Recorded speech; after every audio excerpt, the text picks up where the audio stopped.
This lecture on the settlement of the Chesapeake will just be one of 3 lectures where we begin to explore the 3 different regions of the North American colonies. And it's very important that as we go through these 3 lectures, we start to compare and contrast the different motivations for settling these colonies and the different ways that these colonies develop. This PowerPoint and subsequent PowerPoints that we're going to be going through are gratefully created by a teacher in downstate New York, Miss Poger, who has a very famous website used by AP US history teachers, but her PowerPoints contain some excellent graphics that are not the easiest to find on the internet, and it has been modified just to meet our course by myself.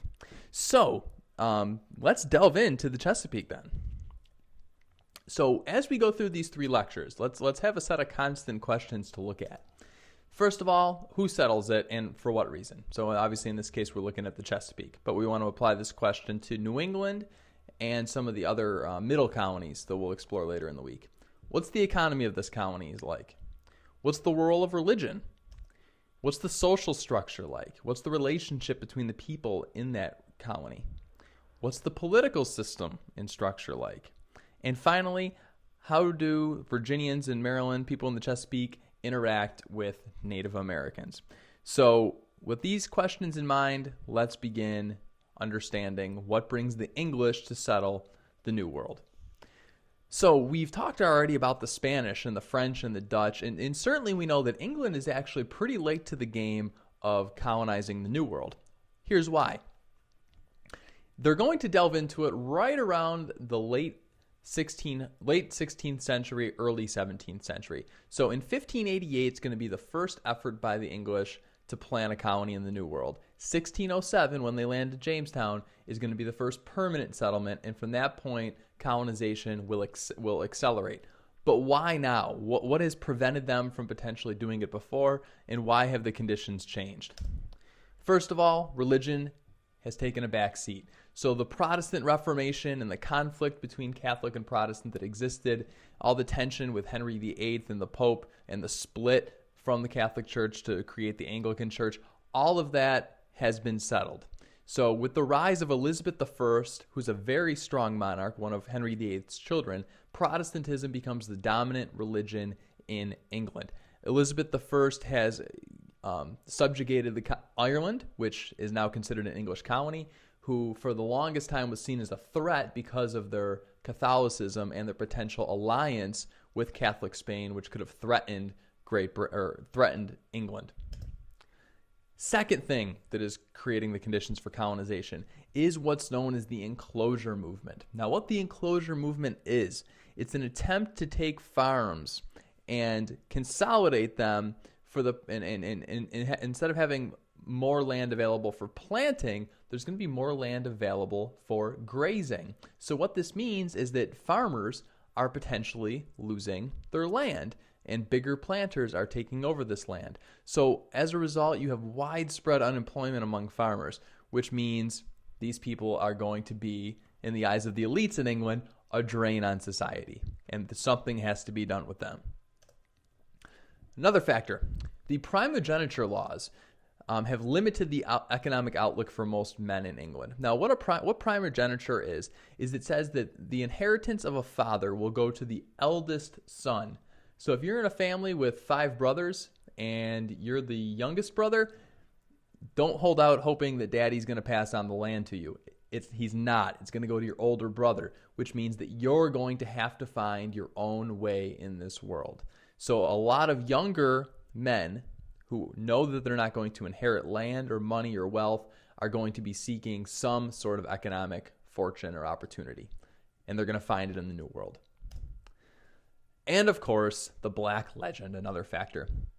So we know that the Spanish cruelty towards Native Americans has been propagandized by the various European powers, and this is going to be used as moral justification for the English to jump into the colonization game. And finally, of course, Spain's beginning to weaken. So in 1588, with the defeat of the Spanish Armada, Britain now controls the high seas. Spain is no longer a threat to England and the British Isles themselves, and now England can pursue colonization without fear of potentially conflict with Spain. One of the first efforts by England to engage in colonization is actually not to set up a colony per se, but to actually steal from the Spanish. So Sir Francis Drake, yes, he's knighted, but he actually adopted the lowliest of professions, and that is piracy. So for the late 16th century, England and their navy engage in widespread piracy of Spanish ships, stealing the gold and silver that they contain for themselves. And that's actually one of the earliest ways that England is trying to compete with the Spanish in the New World. They still don't have the strength, the population, or the resources potentially to launch their own colony. One of the intellectual proponents behind colonization is a man named Richard Hakluyt. And Hakluyt is going to give, like I said, intellectual justification for this idea of creating a colony in the New World. So here is what he said in a famous writing.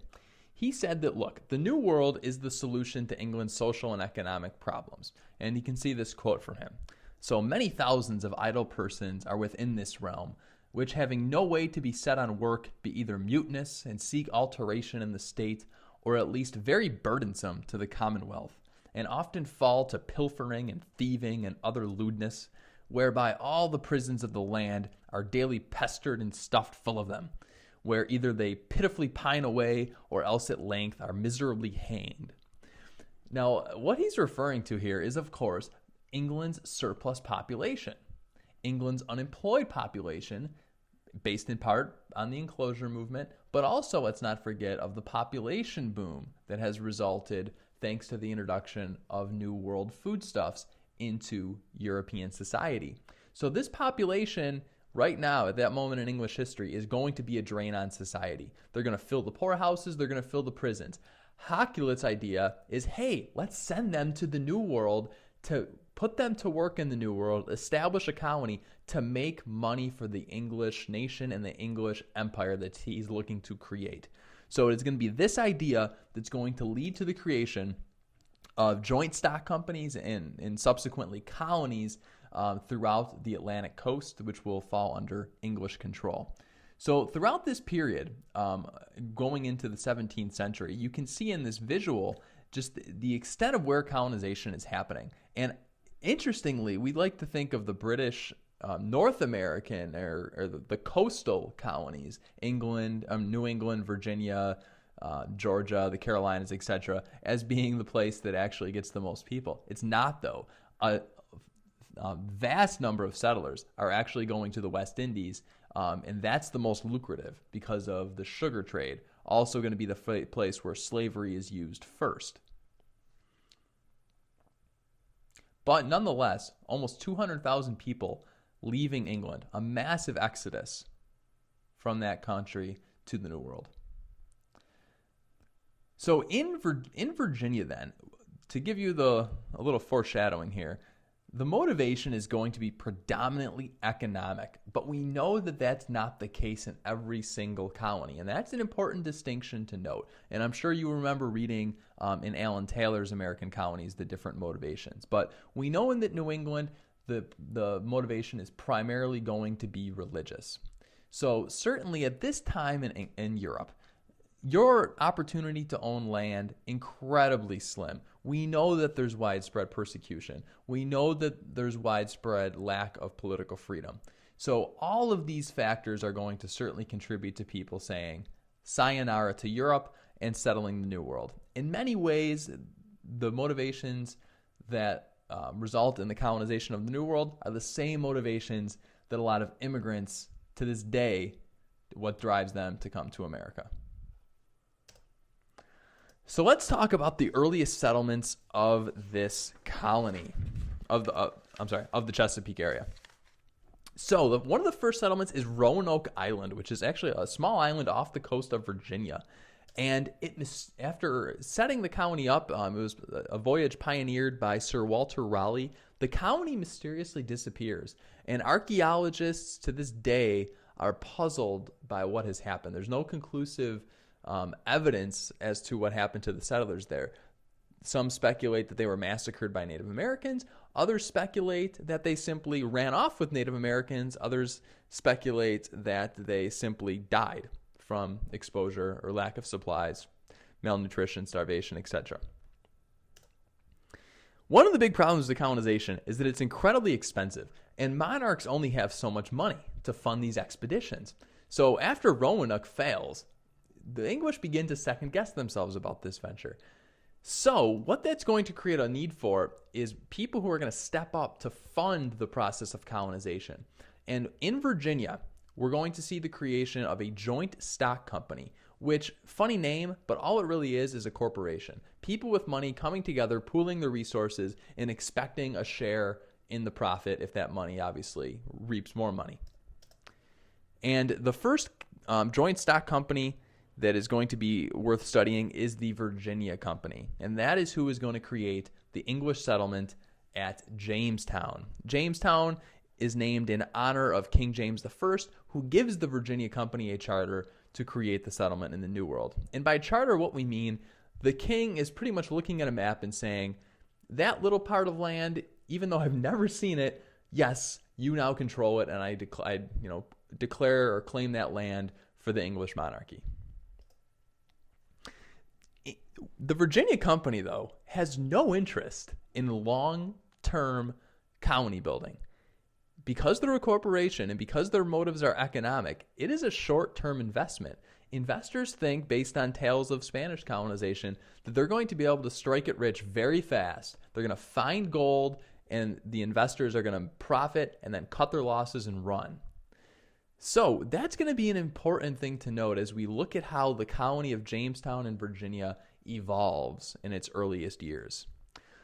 So Jamestown, you can see on this map exactly where it is. So Jamestown is actually a very swampy area. And if you've ever gone down to Virginia on vacation, and I thankfully was able to study at William and Mary, so I lived in that area. But there's what's called the historic triangle, Jamestown, Yorktown, and Williamsburg, all found within kind of that a certain mile radius from each other. But the climate of Jamestown, incredibly humid, incredibly unhealthy in the 17th century. And you can see that they decide, rather than place this colony on the coast, they actually place it upriver a little bit. And that was to protect the colony from the threat of Spanish ships that could potentially come and raid it.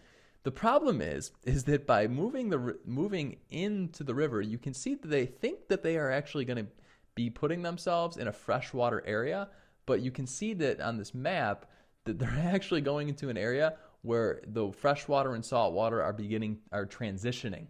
And that the lack of fresh water is going to be a huge problem in the Jamestown settlement. The Jamestown settlement is going to be, you're going to be hacking it out of the wilderness.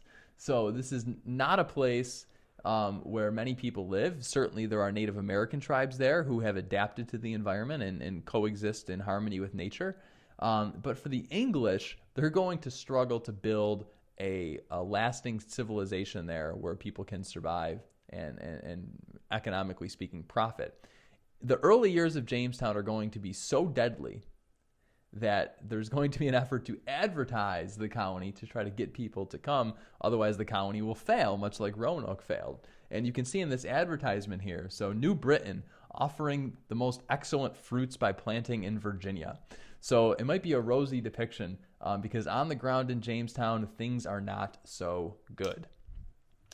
In Jamestown, the first round of settlers, 104 colonists land in 1607. By spring, only 38 are alive, in part due to conflict with Indians, but for the most part, disease and starvation are to blame for such widespread deaths. Like we already mentioned again, the lack of fresh water, malaria, and mosquito-transmitted diseases are a problem. The climate is so hot, so oppressively humid, that people are suffering from dysentery, cholera. Terrible place to be.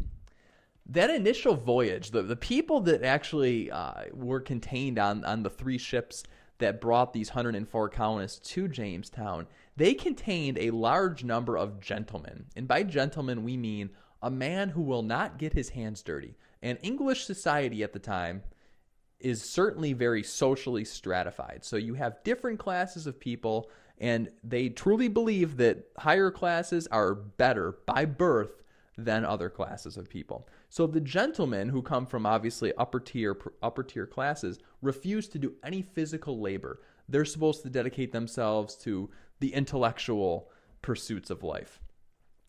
Even though you only have 104 people there, even though they're struggling to hack a society to create a society out of the wilderness, the gentlemen refuse to do the work. And the laborers, the common people that they bring over, spend too much time looking for gold and not enough time seeking the supplies and building, cover and protection in a society that will carry them through the winter and into the next seasons. That later, 2 years thereafter, more ships arrive carrying 300 immigrants. By that spring, only 60 are left. And then over the course of about 14 years, 10,000 immigrants will arrive, but by 1624, only 1,200 will remain. So this is a huge theme in the settlement of the Chesapeake. This widespread death due to the climate, due to conflict with Indians, and due to chaos, due to a lack of structure within their society, due to disease, and certainly due to conflict with Native Americans. Shockingly low life expectancy. Adults can expect to live to 40, and the death of children under 5, an alarming 80%. The colony is, I'm going to put this in quotations, saved by a man named John Smith. Although, even though his efforts to save the colony will be short-lived, the colony will fall back into another period known as the Starving Time, and the struggles will continue well into the 1620s, 1630s, and 1640s. But John Smith, very interesting man, former military leader, who comes to Jamestown, and rather than impose democracy, which we all like to think that democracy came to Jamestown and America was born in democracy. No, not so picturesque. John Smith will pretty much rule the colony like a military dictatorship and will impose a policy of no work, no food. So he forces everyone in that colony to do their own share to help build the society to try to get them, obviously, to survive. Obviously, survival, as we've mentioned, is very difficult, and the vast majority of people coming to the New World, to the Chesapeake, are men. Now, remember, this is a colony being established for economic purposes.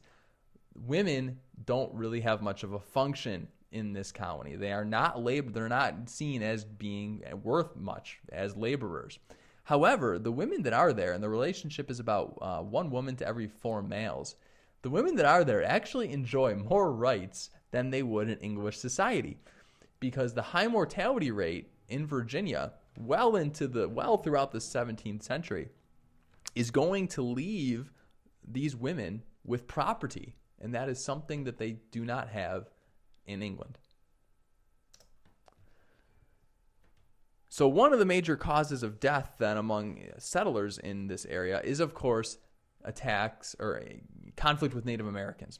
So if we look at who these Native Americans are in this area, so the Powhatan Confederacy, the Powhatan Confederacy, much like the Iroquois Confederacy, is a group of tribes that come together for certain purposes like defense. The Powhatan Confederacy, though, will not be as united as the Iroquois were, and this is going to obviously lead to their ultimate demise. So how does the conflict begin with this group of tribes? Well, the colonists, who are starving, begin to raid Indian food supplies. And obviously this is going to raise tensions between. The diseases, of course, that are also traveling unbeknownst to the English within their bodies are going to ravage the tribes of this area who hadn't yet to really be exposed to any Europeans. A temporary peace is actually reached following the First Anglo-Powhatan War, which began really in 1610 after the raiding of Indian foodstuffs. Temporary pieces arranged through and of course we can go to the Disney movie for this, between the marriage of John Rolfe and Pocahontas in 1614. However, that's not going to be the end of the conflict.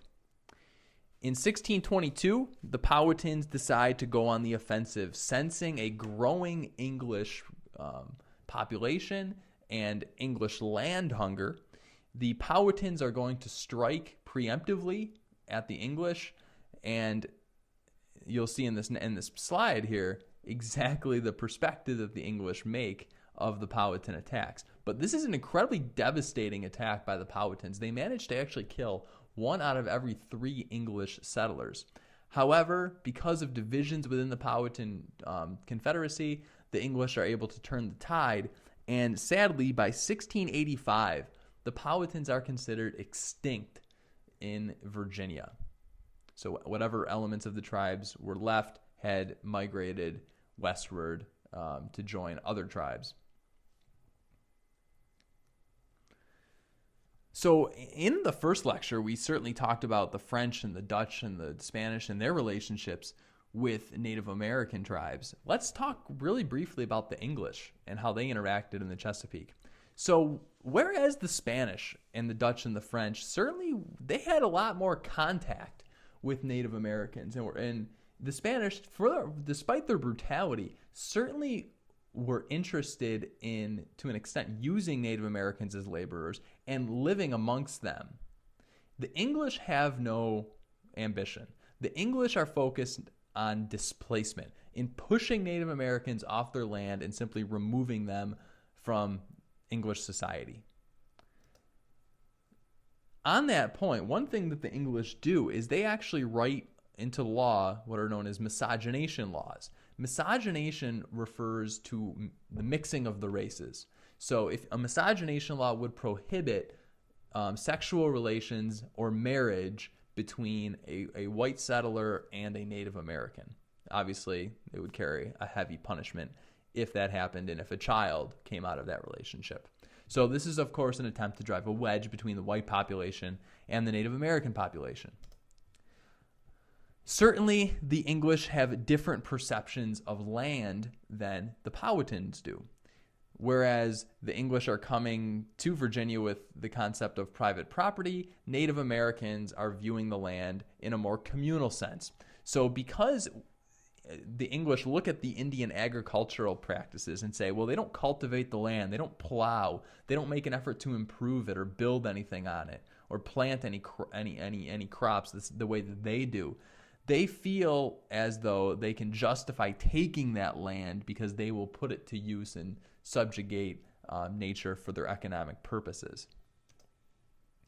And the English, whereas the Dutch and the French had certainly engaged in widespread trade and the fur trade with Indians, the English will not trade as much. So the English are more interested in conquering the land and using the land to make their economic profit, whereas the Dutch and the French needed Native Americans to a greater extent.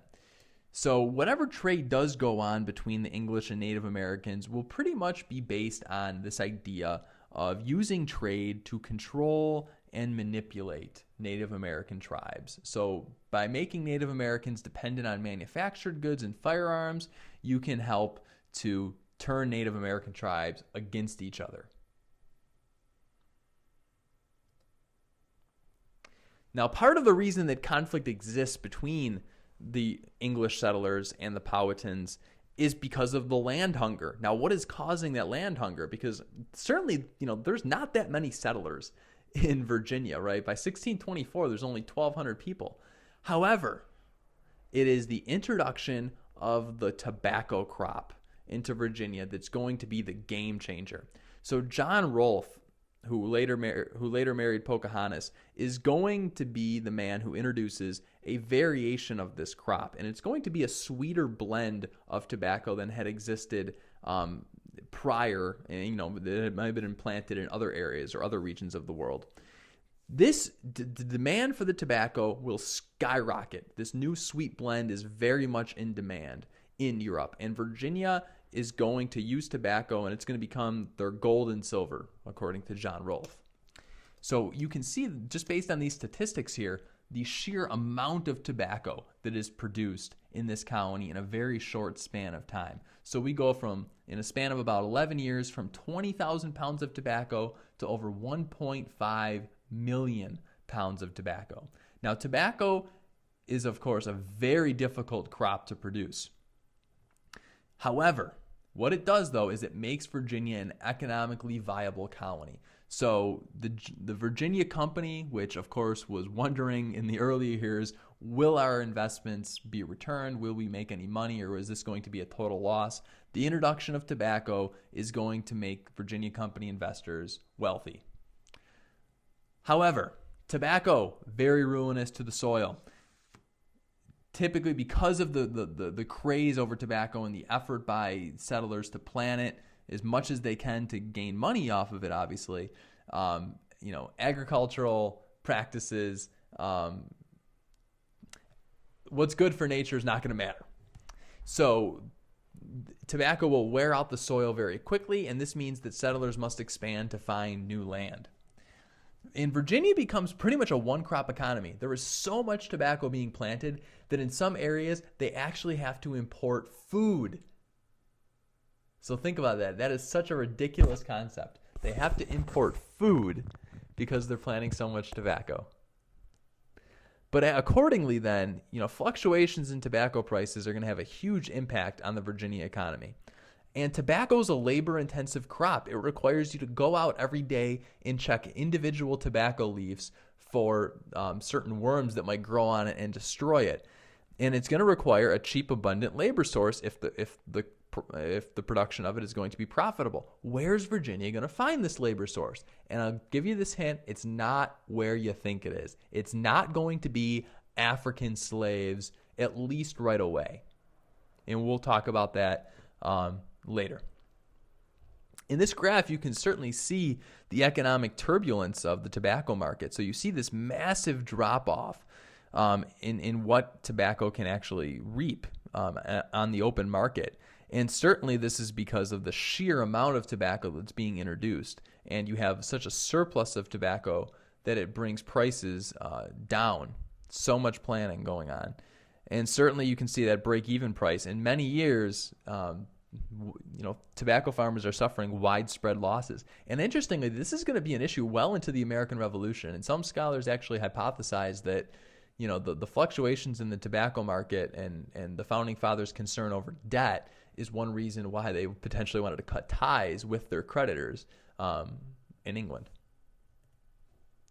Another effect of tobacco on the Virginia colony is how it's going to determine how the colony is settled and developed. So unlike New England, which is going to be settled mainly around small towns where you have villages and people live within close proximity to each other and you just have a more communal atmosphere, Virginia is going to be more of a frontier community.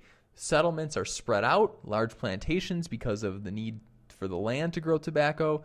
And case in point, just give you a little anecdote, what this is going to mean. Take religion, for instance. We know that in New England, the church is the center of the community. Well, in Virginia, because you have everyone is so spread out, how many people do you think are attending church on an average Sunday? Very few, right? Because the journey would be incredibly arduous to go there every Sunday. It's not something that you can simply walk to. You're traveling many, many miles in primitive conditions at the time. So tobacco is going to lead to widespread towns in Virginia. The year 1619 is going to be a significant year that you might hear about. Kind of, not a year we typically associate as a year of any importance in American history, but it is pretty monumental. And it's important for two big reasons. It's going to be the birth of both American slavery and what we perceive of as American freedom. Contradictory terms, and I'm stealing those two terms from a book called American Slavery, American Freedom, which we will read excerpts of later this week. To talk about the American freedom part, In 1619, the Virginia Company allows for the creation of what's called the Virginia House of Burgesses. The Virginia House of Burgesses, it's a funny name. All it is, it's a legislature, a popularly elected legislature. So as the colony grows and begins to stabilize, there's going to be a need for obviously a system of government on the ground in Virginia, and certainly not 3,000 miles away. So in this picture here, you see the Capitol building in Williamsburg, Virginia. Williamsburg will become the capital in 1699 after it moves from Jamestown. But if you're a tourist there, you can go and visit and actually see the actual room where the House of Burgesses would have sat. The House of Burgesses, then, it's modeled after the House of Commons in England. So the Parliament in England is made up of two houses. It's bicameral. The House of Commons is the lower house. The House of Lords is the higher house. So the House of Burgesses, then, it has control over finances. It has control over the militia. And this is an important concept because they're given the power to control how much they are taxed. And certainly we know the story, at least up what we've been taught up to this point, of the American Revolution. And, a legislature having a say over how much people are taxed is going to be an important power that's going to come into conflict in the 1760s and 1770s. By the end of the 17th century, the House of Burgesses is going to have relative power over the governing affairs of Virginia. However, we like to think that, we're moving in the direction of democracy. This is a great institution.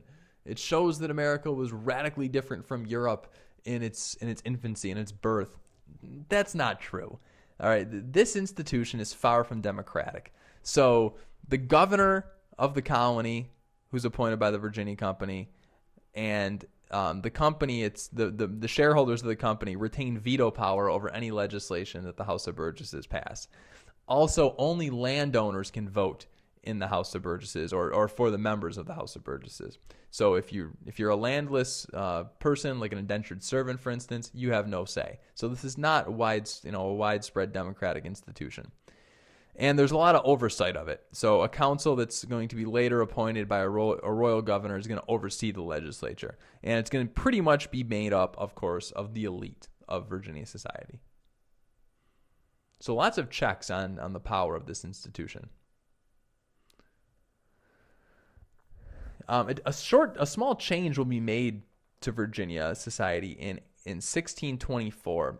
James the First, who actually was, despite the fact that Jamestown was named in his honor, had no love for what was going on in Jamestown and in larger Virginia with the growing of tobacco. He hated it. And he also distrusted the House of Burgesses, calling them a seminary of sedition. And both of these factors are going to lead him to revoke the charter of the Virginia Company, which by 1624 is going to go bankrupt based on, of course, the fluctuating tobacco prices.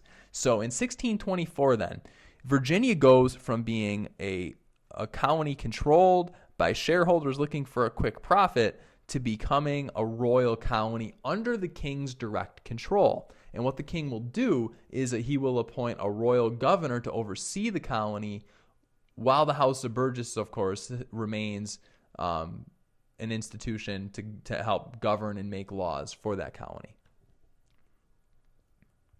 And the second big significant thing that happens in 1619 is the introduction of slavery into the colony. So this tobacco label that would be, potentially affixed to the barrels that would be carrying the tobacco certainly depicts African slaves, right? However, it is documented that the first Africans arrived in Jamestown in 1619, but their status was not clear. And slavery will not be the widespread dominant form of labor that we think it is in Virginia society. Not until the 1670s does that really happen. So that's a really interesting concept to consider. Slavery is not the dominant form of labor initially in colonial Virginia. So that begs the question, what was the dominant form of labor? And why was the switch made to slavery in the 1670s? And that is a topic that we will explore later this week by looking at that book, American Slavery, American Freedom. The dominant form of labor in Virginia is going to be indentured servitude. Now, indentured servants are simply poor whites in England, unemployed, no economic options, who sign up in exchange for transport to the New World, will give their labor for a period of about 5 to 7 years.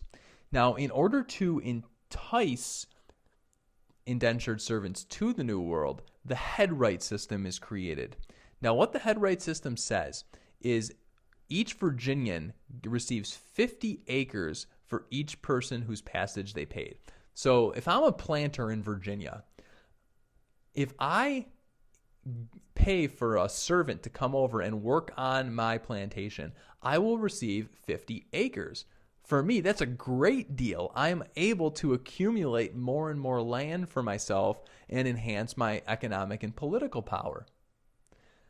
However, part of the reason why I'm getting those 50 acres is because when the indentured servant contract runs out in 5 to 7 years, I'm supposed to give that person their freedom dues. I'm supposed to help supply them with land, some supplies, some money so that they can get a start and potentially be a small tobacco farmer of their own. Now, 75% of settlers in the Chesapeake are servants.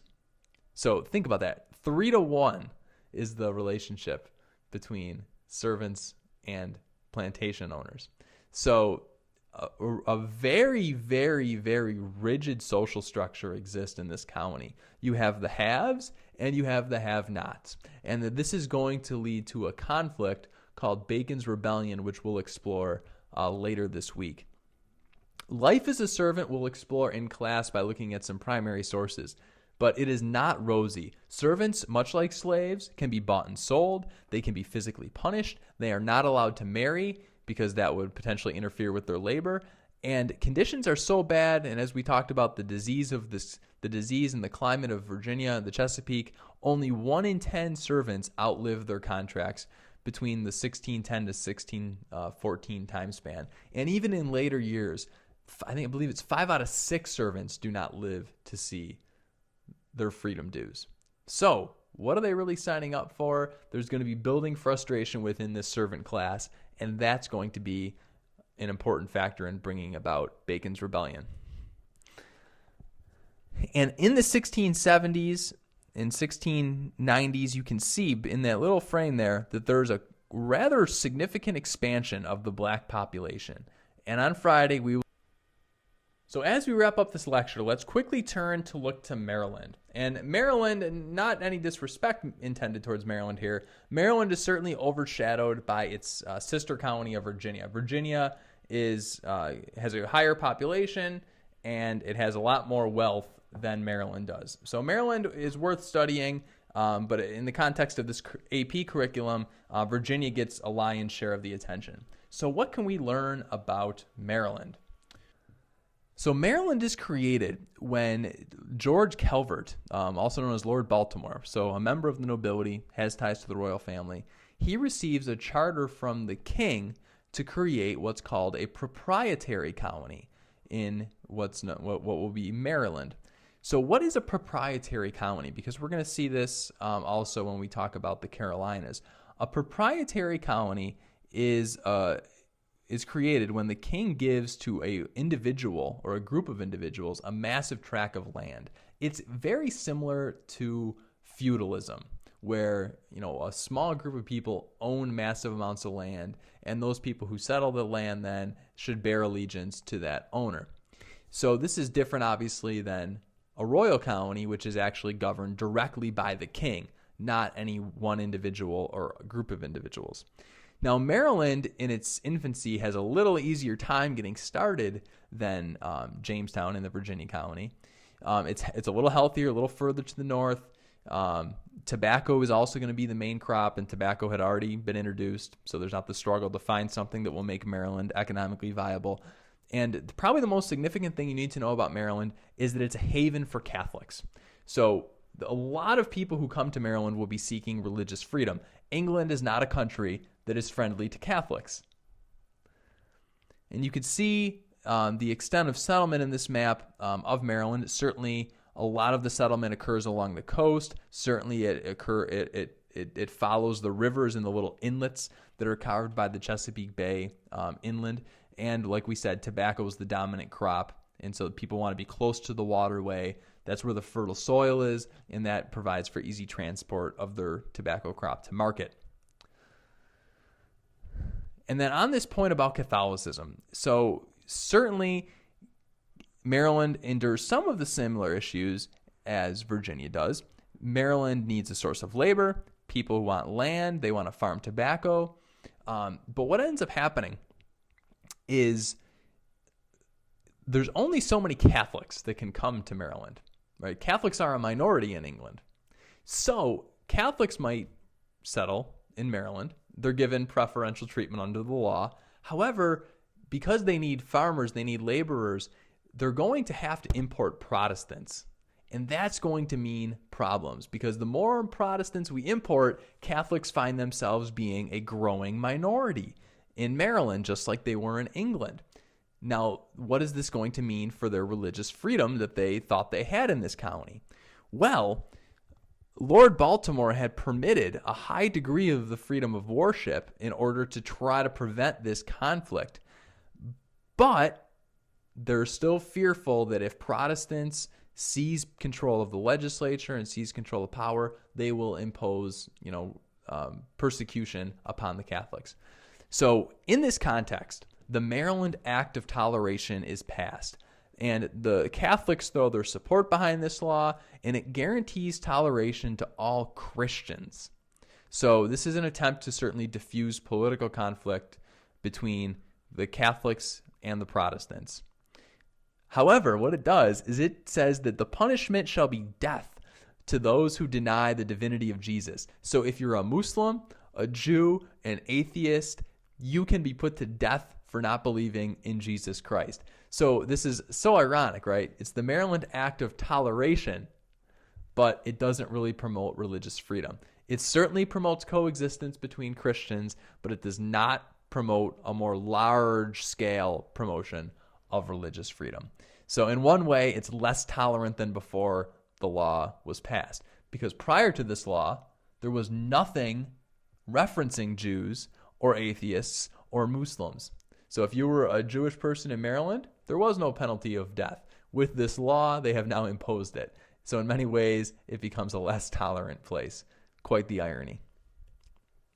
So in closing, let's just walk through this list of questions and think about each of them as you wrap up your notes and prepare to think about some questions that you might have in class tomorrow.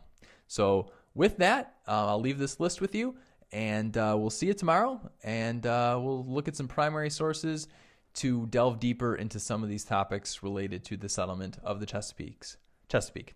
Good night and good luck.